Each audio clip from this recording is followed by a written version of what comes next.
Let's talk about lenses today, guys.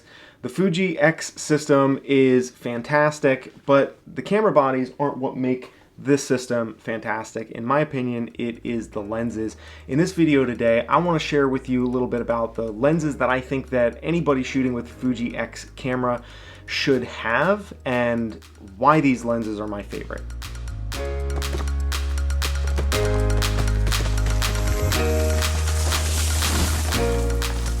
Hey guys, my name is Steve Riker. I'm an adventure photojournalist. That means I love being outside with a camera and telling my story in photos and video.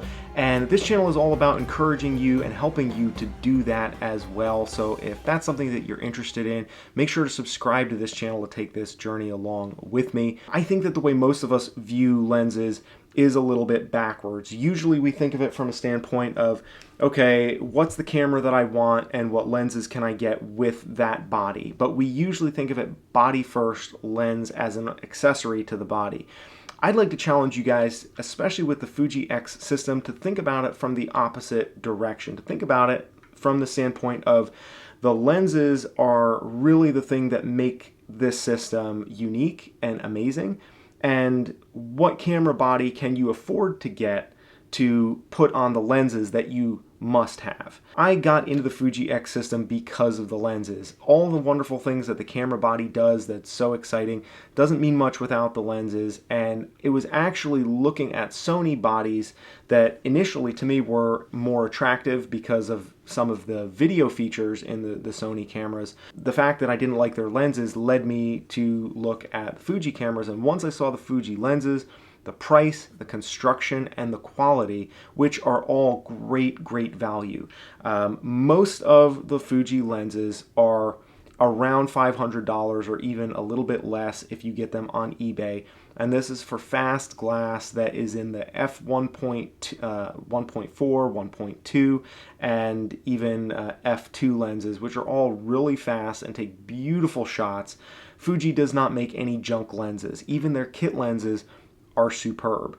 And so the fact that you can get such amazing quality regardless what focal lengths you have is really liberating, because that leaves you free to say, okay, what's the focal length that I want? And you can probably find something that's going to be within your budget. Let's start off with the two lenses that I use the most, and these are newer lenses. The 35mm, which is a 50mm equivalent when it's on the APS-C sensor, and the 23, which is a 35mm equivalent. And these lenses are very similar in size and shape and construction. The difference is that they're just basically different focal length. They're both f2 in terms of their aperture range, and they take beautiful shots with beautiful bokeh and very crisp. They're very nice, wide open, and they have enough flexibility where if you want to get them razor sharp, you stop down one or two stops, and they're beautiful. And they're so small and they're weatherproof, which adds a great deal of versatility, especially when you're pairing them with a weatherproof camera like the X-T1 or the X-T2, which I have them on here. The reason that these two, I think, should be the foundation of any X series camera is because of the fact that they're very affordable. They have fast aperture, but not like super fast, but fast enough for even low light shooting. And I've shot a lot of stuff, including weddings, on these lenses, and they are super versatile. The 35mm is wide enough that you can shoot a lot of landscapes, you can shoot a lot of street stuff, and you're not gonna feel like you need elbow room. And you're also not gonna feel like you're bumping around. Now, I also have the 16mm f1.4, which is a gorgeous lens, and I'm gonna talk about that in a second. But the 35mm equivalent is really nice for most things because it gives you flexibility where you can still use it to capture foreground, capture closer details, and do portraits where you can walk closer without it looking distorted like it would in a wide lens like the 16mm. And the 50, if you back up enough, you can capture some landscape details or street scenes with the 50mm equivalent. But it also allows you to get in reasonably close for like nice head and shoulders portraits that look beautiful. And the image quality on both of these lenses is absolutely outstanding, and the weatherproofness makes these the two go everywhere must-have lenses for this camera that give you the greatest amount of versatility. And if I had two lenses that I had to choose on a desert island for a Fuji X interchangeable lens system camera, it would be the 23 and the 35, the 35 and 50 equivalents, because of the price and because of the quality and because of the versatility. Moving right along, let's talk about portraits. Okay, so you want to shoot portraits. Well, the 56mm f1.2, that's a lot of glass right there, and this is very different in character from the two lenses that I just showed you, because this is an f1.2 lens, super fast, and the bokeh that comes off of this lens is absolutely beautiful, fantastic. Depending on what type of system you're coming from, if you're comparing this to a DSLR, the bokeh or the bokeh is a little bit on the busy side. It can be. To me, I don't look at pictures side by side, and so I think that when you look at pictures side by side, it looks a little bit busy. If you don't look at pictures side by side, I don't think you're going to look at the bokeh off of this lens and say, oh, it's too busy. It is relevant to note, though, if you're comparing it to a full-frame DSLR camera. The 56 f1.2 is very solid. This is not a weatherproof or weather-sealed version of the lens. So you do have to be mindful about how you use it with relationship to the environment. And it is heavy, it is very dense, it is very solid. And the way that it balances out on a camera like the X-T2, it actually makes the camera a little bit front heavy. So the camera loses a little bit of the portability and the comfort in hand that is so attractive about the X system. And that's part of the reason why, like I said earlier, the 23 and 35 lenses are my go everywhere lenses, because a lot of times if I'm going to be carrying a camera around all day and I'm going to be hoofing it, I want a camera that feels really light and secure in my hand, and this lens is fairly heavy and it makes the camera front heavy noticeably. And I don't have, weak little wrists. Like, I can handle the camera. It's not that I can't hold it steady.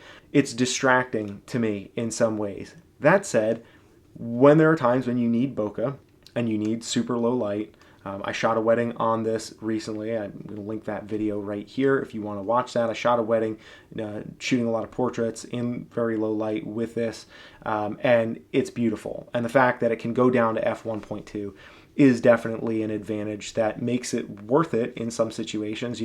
Having a heavy lens when you're shooting in a wedding is not necessarily as big of a detriment as having a heavy lens when you're trying to climb a mountain, right? So you can afford to have that drawback. But just to be fair, this lens is pretty solid, stout little lens. But if you're shooting portraits and you're shooting specifically portraits and that's what you're going to do, this is a lens I would not want to be without. Now, there is a new version of this lens which is very similar to these lenses that I've already talked about.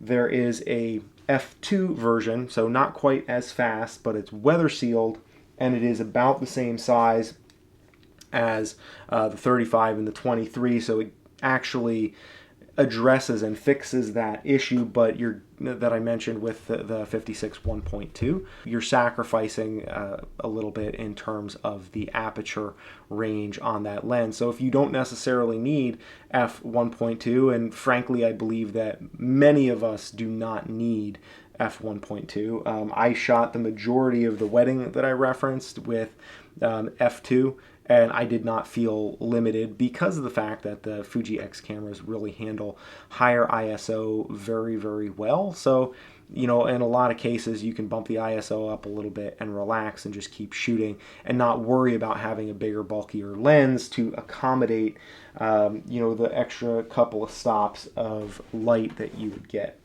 Now, on the other end of the spectrum is the 16mm f1.4. This is a wide angle lens, and I love this lens. I want to love this lens. It's not you, it's me. It's the way that I shoot and the way that I like to envision things. For whatever reason, the 16mm f1.4 just doesn't fit with the way that I see things a lot of the time, and that's probably because I started shooting Fuji X with the X100 series, and so I kind of got used to that 35mm equivalent focal length.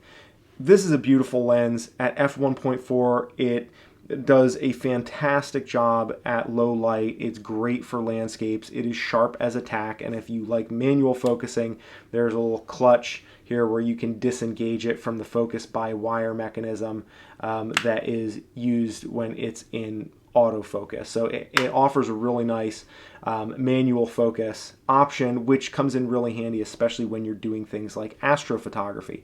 And I've done a little astrophotography with this lens. There are some who say that actually the cheap Rokinon lenses have less chromatic aberration, like the noise, basically like the discoloration around the stars, and that this lens, as good as it is, that it is not the optimal lens for astrophotography. I haven't tested this against any other lenses specifically to make that case or not, but I think that this is a very nice lens, and I've been very pleased with the images that I've been able to capture with this camera. And again, at 1.4, it's beautiful, and it is fast, and it is tack sharp. It's heavy. Now, this is weatherproof, which again makes it really nice to pair with the X-T2 or X-T1, any weather sealed camera.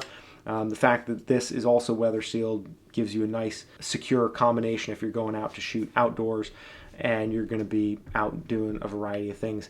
I like having wider lenses. If I have to pick one lens, I prefer wider than narrower, because I can always, almost always, get closer to something or recompose my scene to add foreground, even with a wider lens. Whereas if I have a lens that's too tight, I feel much less comfortable trying to back away and kind of fit things in from a reverse standpoint. So this is a lens that I think is absolutely worth having if you want to do street. It even takes really nice pictures of people. You just got to be careful with how close you get, so that this 24mm equivalent focal length doesn't wind up exaggerating features like the size of somebody's nose or what have you. But it absolutely can have a good place in your arsenal. Okay, so I have one more lens that I want to discuss, and this is unlike the last four that I have mentioned. This is a zoom lens. This is, I believe, available as a kit lens, depending on how you acquire your camera, and this is the 18 to 55mm lens, f2.8 on the wide end to f4 as the minimum aperture if it's zoomed all the way into 55mm. And the reason that I got this lens, it didn't come with a camera. I actually bought this, even though it can be a kit lens depending on how it's packaged. I bought this lens separately for video because of the fact that it is an OIS lens. None of the prime lenses that I just mentioned, none of them have any stabilization, and so if you want to do hybrid work with an X system camera, in other words shooting video in addition to stills, it's a good idea, especially if you plan to do any handheld work, it's a good idea to have a lens that has some stabilization, because that can help you a great deal in terms of smoothing out footage. Now, it's nowhere near as good as in-body image stabilization that the Panasonic GH5 that I'm shooting on right now that has to offer. So this is the 35mm, 50mm equivalent lens. And obviously I'm talking while I'm shooting this, so you get a little bit of an idea, but I'm trying to hold it pretty steady. Obviously no stabilization built into this lens. And for example, let's switch this up, and I'm going to change lenses and put on the 1855.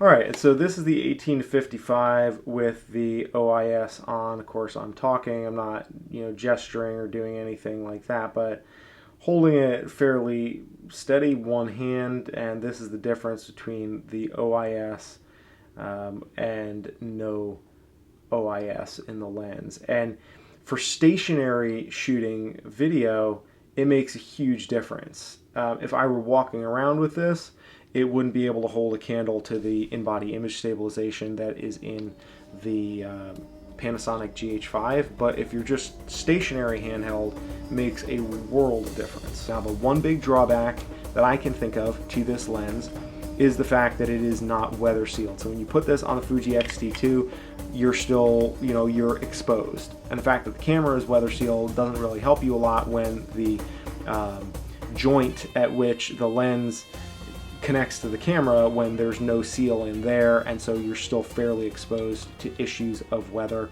And so that's a little bit of a bummer, but the cost on this lens is fairly minimal compared to the quality that you get. The f2.8 on the wide end is really nice, and it's almost a 24 equivalent. I think the 18 millimeter is like a it's like 27 or 28 millimeter equivalent, somewhere in that neighborhood when you factor in the crop that comes with the APS-C sensor. But it has zoom to give you some flexibility, and it's a really great lens for shooting video. If you want a video camera, being perfectly honest, I would not recommend the Fuji X system for people who are shooting a lot of run and gun travel style videos, unless you're going to be using a gimbal of some sort to smooth out the wobbly motion. And even then, the X-T2 has its issues when it comes to shooting video, which I've talked about at length in at other times. But this is the final lens that I think is really really useful, is the 18-55. Thing that I love about the 18-55, there are other zoom lenses for the X-T2 or the X system that have the image stabilization in the lens that will help with shooting handheld video, but the 18-55 balances perfectly on the camera. It feels great shooting handheld. You don't always feel like it's kind of pulling you the other one way or the other like some of these other lenses. And I've used the 18-135. I actually owned that lens for a time. Fantastic lens, very useful for video, but it's significantly larger, throws the camera kind of out of balance, feels funny in the hand, and I didn't like it, so I sent it back. The image quality, of course, out of that lens as well was really good. So in summary, the way I look at the lens system is that you want to have something that's wide, medium, and tight. And so for the tight and the wide, in my experience, I use the very tight and the very wide focal lengths fairly rarely. Those are not ones that I use a lot. And the majority of the lenses that I recommend for still photography are prime lenses, and I'm going to do a video talking about primes versus zooms. I highly, highly recommend prime lenses over zoom lenses for still photography. For video, again, the zoom makes a lot more sense because it's very different when you're shooting video versus shooting stills. And the zoom lens, if you get one that balances and helps that feel good in the hand, balances the camera, and also has the image stabilization. In a pinch, you can certainly do still photographs. I've done that with the zoom lens on the Fuji system, but having 4 primes that give you everything from a very tight focal length to the 2 intermediate focal lengths of the 35 and the 50, which personally are what I use almost all the time, because you can make them a little wider, or you can zoom with your feet, get a little bit closer, and make them work in almost every scenario. But if you really need to get super wide, of course, the 16mm f1.4 is also a beautiful lens. Hey guys, thanks for taking the time to watch this video. Make sure you subscribe to this channel if you haven't done that already. My name is Steve Reichert. I appreciate the time that you spend here in this discussion of how we can better tell our story with a camera, and I will look forward to seeing you guys on the next video.